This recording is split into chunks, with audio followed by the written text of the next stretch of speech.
Tinanggap ka ng pamilya ko nung higit pa sa isang kaibigan.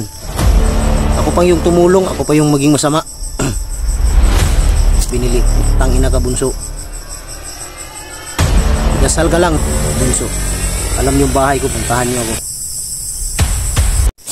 Yun mga idol, isang mapagpalang araw sa lahat. Yun, sa araw na to, papunta na kami doon sa bahay nila Binji. Wala si Kuya Buds ngayon mga idol, si Kuya Buds at si Julio, dahil kanina inihatid namin sila pababa kasama si Julio dahil gusto kong alalayan niya si Kuya Buds dahil ang taas ng lagnat, para makauwi sa kanila. Kaya kami na lang ni Binji yung bumalik para pumunta sa kanilang bahay. Tanawos palibot ba? Kaya dito kanina umurag na ko may napansin ako doon kanina ang panda na naglalakad. Hindi ko lang alam kung wala naman sigurong aso dito banda. Doon lang tadi no. Padung na sinyo no. Malapit-lapit na ng konti. Malapit na? Malapit na daw kami mga idol patungo doon sa bahay nila Binji. At yun mga idol, may gusto lang akong sasabihin sa inyo at lilinawin tungkol dun sa live ni Rumli at ni Bunso. Tinanong namin si Binji kung sa nangyari na yun, si Bunso ba talaga ang kanyang nakita na pumasok sa kanilang bahay para kunin yung pamilya niya. Ang sagot ni Binji sa amin mga idol na habang binubugbog siya, pinalo siya ng baril dito sa may ulo, nakita niya talaga na si Bunso talaga yung mukha talaga ni Bunso yung nakita niya. Pero ang sabi ni Binji na dahil sa pangyayari siguro naisip niya agad na si Bunso, kaya nasa utak niya lagi si Bunso, kaya si Bunso siguro yung yung nakikita niya. Pero sabi ni Binji na sure daw talaga siya na nakita niya si Bunso na pumasok dun sa kanila. Ganito yan, kung nakikinig ka man ngayon Bunso, yung dalawa ni Rumli, ito lang sasabihin ko sa iyo Bunso, na kung hindi man totoo na pumasok ka o ikaw yung kasama paglusob sa bahay ni Binji, alam na alam mo kung saan ako nakatira sa bagong nililipatan ko. Bakit hindi ka pumunta dun sa amin, dun sa akin, para magpaliwanag, para malinis yung pangalan mo, na sabihin mo sa akin, Buster, hindi yun ako. Ganun lang kasimple. Bakit dyan ka lumapit kay Rumli? Alam mo walang natulong yan si Rumli sa'yo. Hindi kayo nagkasama. Ako ang nakasama mo. Tinanggap kita ng buong buo sa pamamahay ko. Kung anong makain namin, makain mo. Binigyan ka ng maayos na tulugan. Lahat-lahat. Ganun lang kasimple sa iyo yung yung sirain mo ako sa ibang tao. Hindi ako papayag na ako lang sasabog to. Tandaan mo yan Bunso. At isa pa, makinig ka.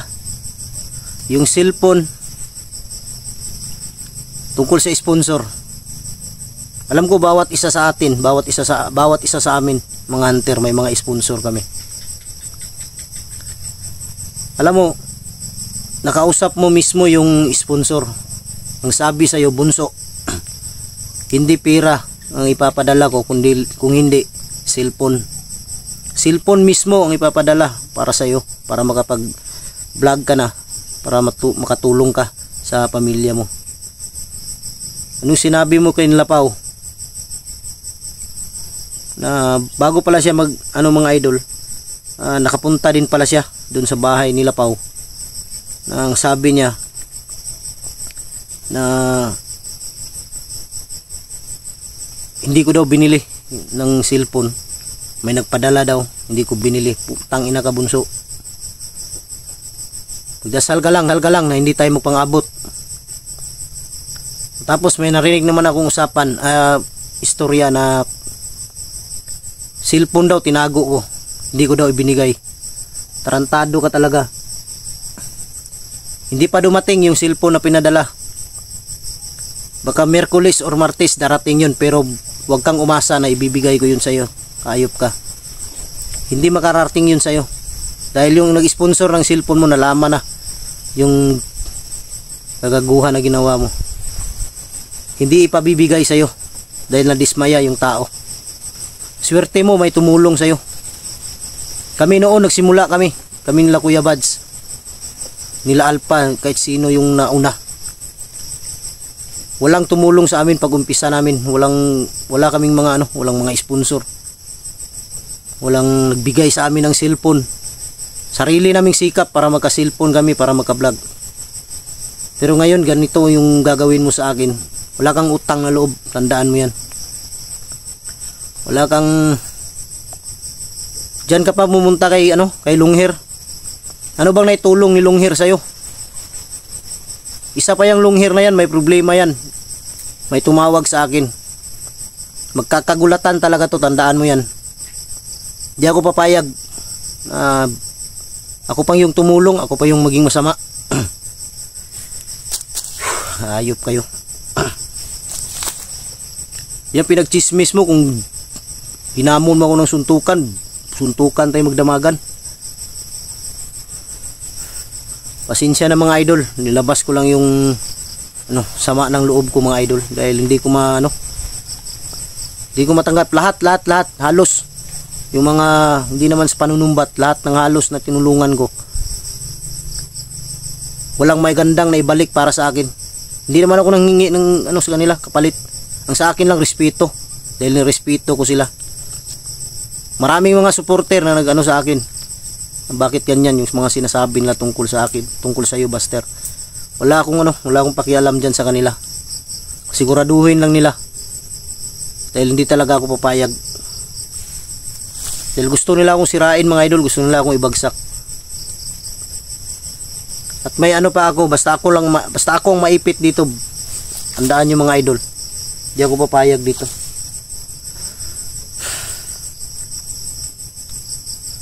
Sabihan ka pang pangit. Sino ba nagsabing gwapo ako?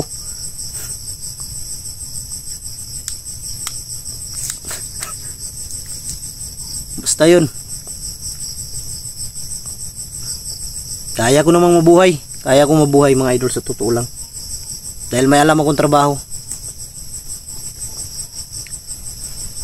Basta pasensya na. Nilabas ko lang yung sama ng loob.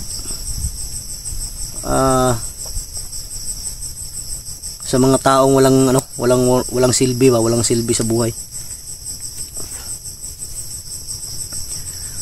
Ito si Bunso.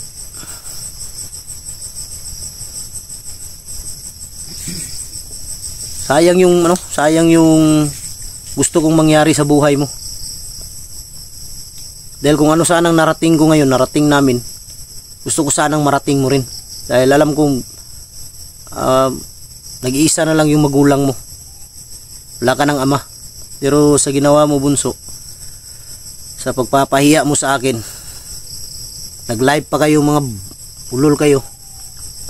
Wala akong pakialam kung anong sabihin ng mga supporter ngayon. Sabihin nila masama ang ugali ko. Hindi masama ang ugali ko mga idol. Alam niyo yan. Nilabas ko lang yung nararamdaman ko. Hindi ko pwedeng Iba ako mga idol. Ibang klase akong tao. Pag yun ang nasa isip ko, yun ang sasabihin ko. Hindi ako pwedeng magpunwari. Kung totoong yung sinabi mo na hindi ikaw, ganun lang kasimple. Bunso, makinig ka. Dapat pumunta ka sa bahay dahil alam mo yung bahay ko. Sinabi mo sa akin, Buster, ganyan. Hindi ako kasali doon sa pagpasok sa bahay ni Binji naman noon, na kunin yung pamilya niya. Ganun lang simple. Alam mo naman yung tirahan ko. Tapos dun ka pa sa kasama ko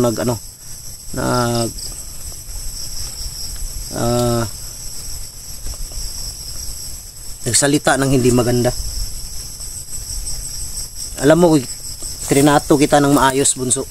Sa totoo lang. Tinanggap ka ng pamilya ko nung higit pa sa isang kaibigan. Kapatid na yung turing ko sa'yo. Pero sa ginawa mo sa akin, yung pagpagawa ng lilipatan ko, ganito yun mga idol. Sinabi pa niya doon kay Pau na nagtatrabaho daw siya, walang sinasahod. Nakiusap ako sa kanya. Nasabi ko sa kanya, bunso, tulungan mo lang ako dito. Total, hindi naman mabigat yung trabaho mo. Sabi ko sa kanya, tulungan mo lang yung kapatid ko para malipatan na natin to. Hayaan mo, pagdating ng sahod ko sa YouTube, bibigyan kita para may mabili kang pagkain para sa mama mo. Ang problema kasi nito kay bunso, gusto niya agad-agad nandyan. Nakaranas na ba kayo mga idol na may magpapadala sa inyo, LBC or ano pa yan, GNT Express? Nakaranas na ba kayo na ngayon mismo ipadala na araw na to, ngayon din darating? Yun ang sabi ko sa kanya, wala talaga tong utak to si bunso. Sa totoo lang. Sana hindi tayo mag-cross ng landas, bunso. Pasensyahan na lang tayo kung magkita tayo. Diyan ako nasasaktan, diyan, sa totoo lang. Diyan ka lumapit kay Romly na wala naman niyang alam. Magkakagulatan to, tingnan nyo. Hindi ako papayag.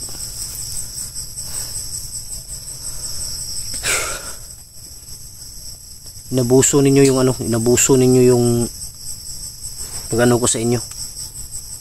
Wala kayong utang na loob.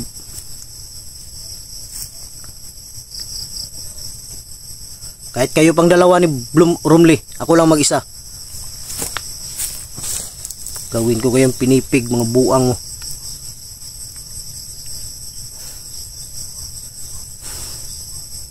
Nawala yung respeto ko sa inyo.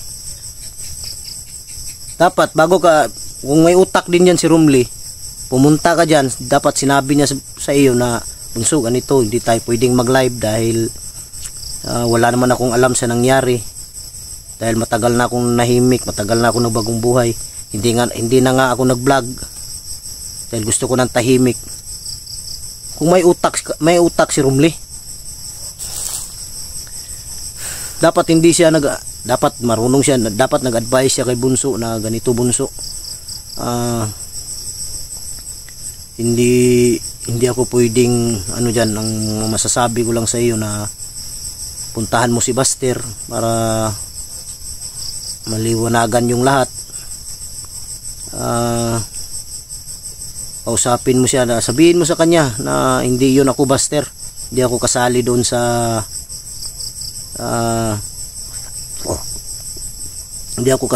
sa paglusob sa bahay ni Binji, dahil hindi ko talaga ginawa yan, dahil gusto ko na magbago.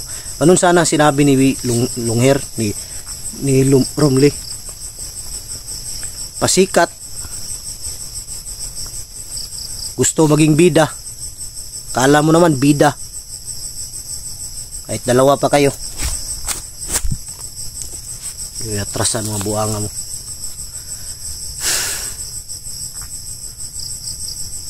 High blood ko, high blood ko, wala may mali sa akong istorya. Sa paminaw nimo, mali akong istorya, dili. Tama yun. Di ba? Dapat lumapit siya sa akin, no? Sinabi niya na Buster, bakit sinabi ni Binji ng ganyan? Nakita niya ako dahil umuwi ako sa mama ko, hindi ako kasali dun sa araw na yun. Di ba ganun lang kasimple? Wala namang problema sa akin. Hindi yung hindi yung doon pa siya lumapit sa walang alam. Bakit? May naitulong ba si Romly sa kanya? Noon pa? Mga mahina talaga yung mga utak. Pasensya na kayo mga idol. Kahit sino naman sa inyo. Basta may nararamdaman na na masama talaga, masama yung loob mo, talagang ilalabas mo yan.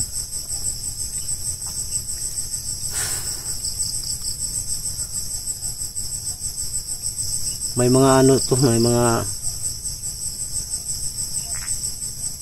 may plano talaga sila na may plano sila na ibagsak ako. Labong mangyari yan. Sama-sama tayo.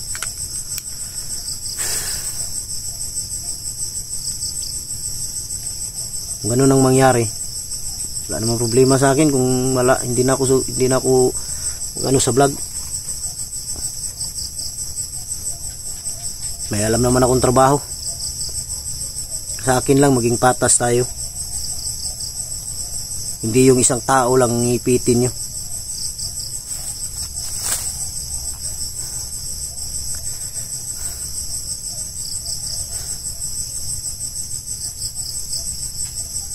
Sakit lang ba pagkatapos mo siraan ka? Ano lang mga simple.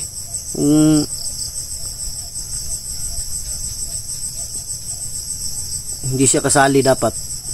Alam niya naman yung bahay ko, bakit hindi siya makapunta?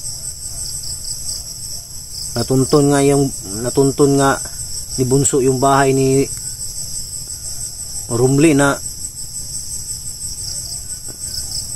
yung si Romly lumipat din niya ng bahay. Natuntun nga sa akin pa na alam niya mismo.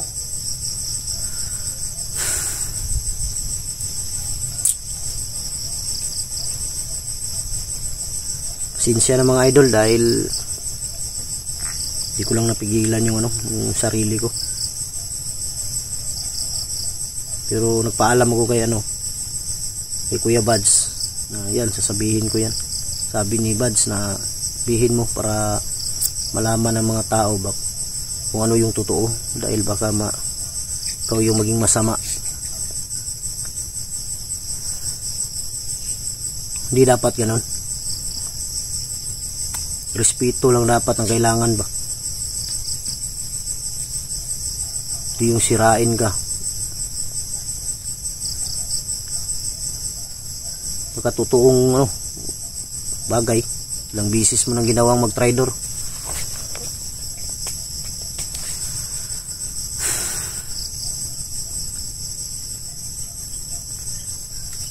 Nahinay taron Ji, baru sa inyo ha. Para si daga na ni makababa po ko. Kauli po ko ba? Gawas na lang ako akong kuan bay. Gawas na lang ako kung sama ng loob. Dahin po kayo anaon na ka, magpakahilom ra ka. Ganun ang gagawin sa'yo, manahimik ka lang, di pwede yan.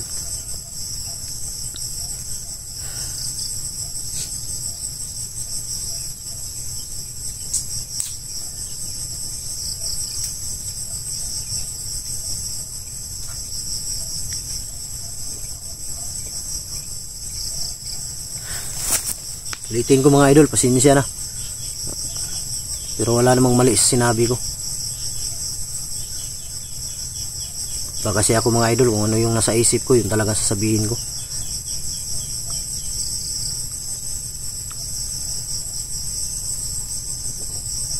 Ginawa mo na yung lahat.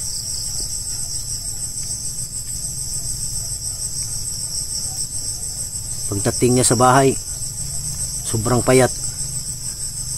Mga ilang linggo lang siya sa bahay, bumalik na yung katawan niya, tumaba. Tapos ganun pa yung sasabihin sa'yo. Sino ba naman ako kung pinabigay sa kanya yung cellphone? Ibigay ko yan, hindi ko yan, dahil masisira din ako sa Masisira din ako sa tao na nagpabigay.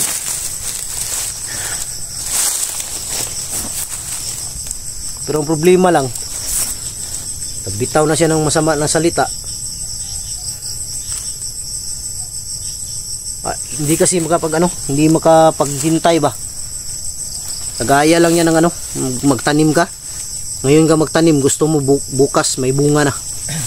Ganun pa rin ba? Ganun lang yang nangyari.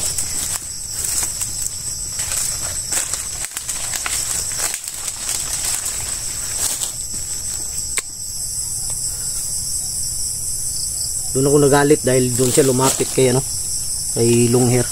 Pwede naman siyang lumapit sa akin. Sasaktan ako mga idol dahil ano bang naitulong ni long hair dyan sa kanya.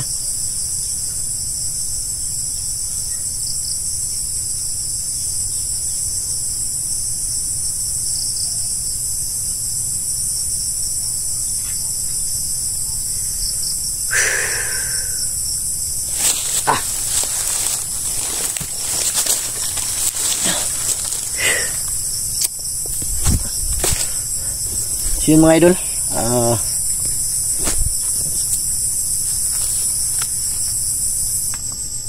pasensya na talaga sa mga nabitawan kong salita.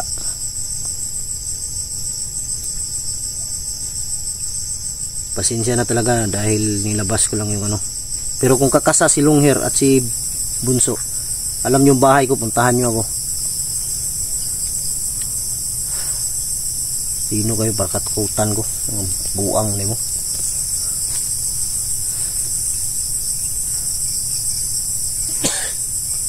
Kung ako nasa kalagayan ni long hair, lumapit si Bunso sa akin, di ako mag live, sabihin ko sa kanya na ganito Bunso, maliit na problema lang yan, madali lang yang solusyonan. Pumunta ka kay Buster, sabihin mo yung totoo na hindi ako kasali doon sa pagpasok sa bahay ni Benji. Ganun lang kasimple kung may utak siya. Ito naman si long hair, gusto maging bida, sumakay sa istorya na wala namang alam. Ayop. Yun, maraming salamat mga idol. Pasensya na talaga dahil hindi ko lang napigilan yung dahil maraming nag-message sa akin ng ganun daw. Ngayon, nalaman nyo na, naliwanagan kayo. Pasensya na talaga mga idol. Hindi naman ako masamang tao talaga. Nilabas ko lang yung nararapat kong ilabas dahil hindi pwedeng manahimik ka. Hindi pwedeng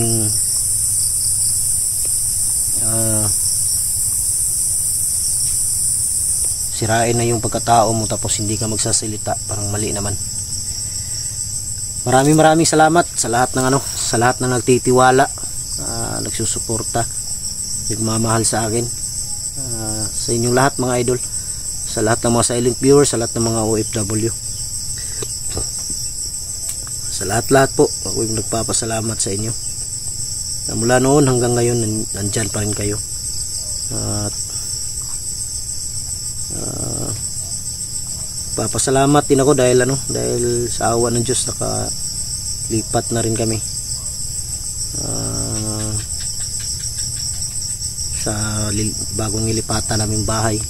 Pinagpapasalamat sa lahat ng mga tao na lubos yung taos pusong pagtulong,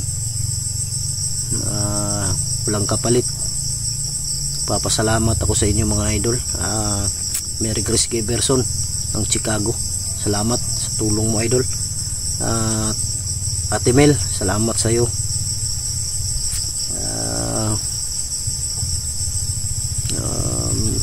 Mila Chang, salamat. Janice Alcalde, Tita Angie Ruiz ng Hawaii, Tita LG ng Amerika,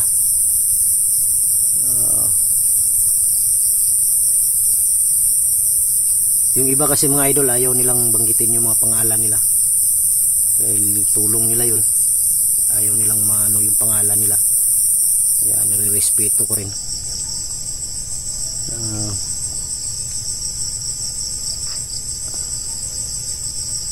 Maraming salamat, ulitin ko.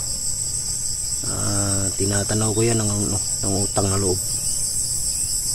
Dahil sa pagtulong ninyo. Kahit papano, may sarili man akong gastos. Kahit papano may hambag ba. Yun, paala ng Diyos na gumanti sa inyong kabutihan. At ako'y hindi naniningil ng anumang yung naano ko kay Bunso. Sa akin lang, gusto ko lang sabihin sa inyo na mali yung ginawa niya. Doon siya lumapit sa taong walang naitulong sa kanya. Maraming salamat talaga. Dito si Benji. Punta na kami sa kanilang bahay. Malapit na daw. Malapit na. Ha? Malapit na. Ha? Yun, hanggang dito lang yung video natin mga idol. Maraming salamat sa inyong lahat. God bless. I love you all.